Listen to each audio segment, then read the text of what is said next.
Olá! Bora juntos desvendar a história fascinante de Salinópolis? Vamos transformar esse passado complexo em uma apresentação bem clara e direta. Pois é, hoje Salinópolis, ou Salinas, como muita gente chama, é aquele refúgio de praia queridinha do Pará. Mas a história da cidade, que tem a ver com defesa da costa e uma indústria de sal super importante, começa muito, mas muito antes dos turistas chegarem. Vamos entender como tudo isso se conecta? Primeiro, vamos dar uma olhada rápida na Salinópolis do século XXI, né? Um centro super movimentado de turismo e pesca que fica a uns 220 quilômetros da capital, Belém. E quando eu digo movimentado, é movimentado mesmo. A cidade virou um verdadeiro gigante do turismo. São quase 1 milhão de visitantes por ano. Para você ter uma ideia, isso é mais de 20 vezes a população local, principalmente nos feriados. É gente que não acaba mais. E o que é que atrai tanta gente? Bom, essa paisagem costeira que é única.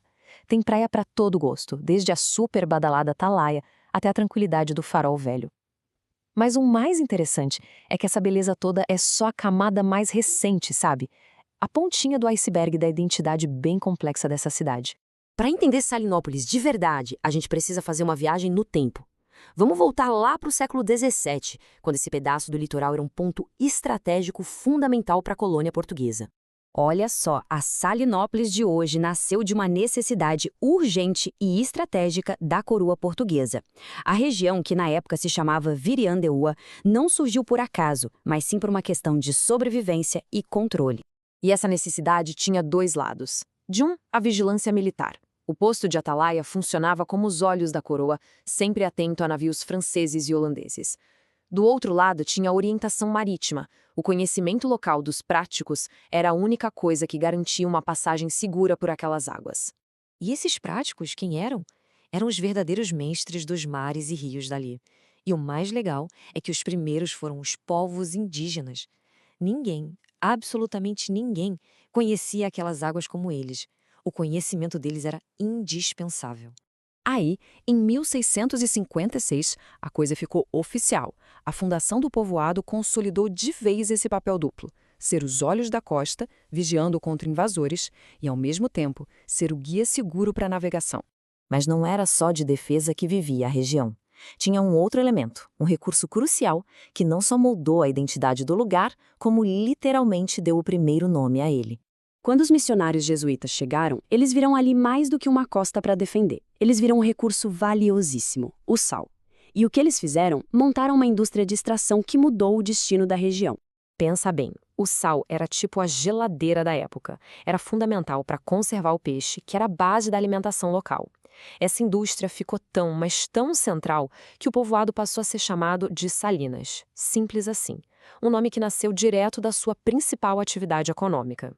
Agora vamos falar da evolução política da cidade, que, olha, foi tudo menos uma linha reta. Foi uma jornada bem tumultuada, cheia de extinções, restabelecimentos e, claro, mudanças de nome. Dá uma olhada nessa linha do tempo. É uma verdadeira montanha-russa. Em 1882, vira vila, com o nome de Salinas. Legal. Mas aí, em 1930, do nada, o município é extinto. Deixa de existir e vira parte de Maracanã. Só que 3 anos depois, em 33, volta a ser município. Uma confusão, né? E foi em 1943 que veio a mudança de nome para Salinópolis. Mas por que essa mudança?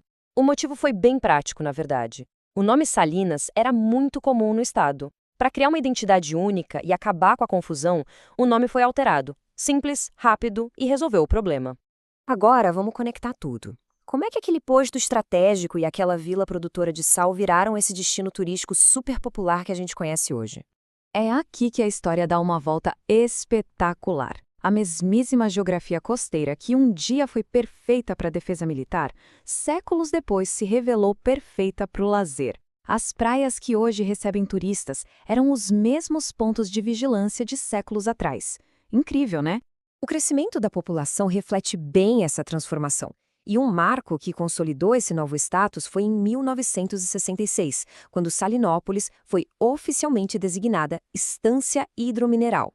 Isso foi como um selo de qualidade, um reconhecimento que impulsionou ainda mais o turismo. No final, o que essa história toda nos mostra? que Salinópolis é uma cidade de muitas camadas. Por baixo da areia da praia, a gente encontra as fundações de um posto de defesa e as memórias de uma antiga indústria de sal. É tudo isso junto. Essa jornada do passado ao presente mostra uma capacidade de transformação impressionante, né? Fica a pergunta no ar: qual será o próximo capítulo na história dessa verdadeira joia da costa paraense?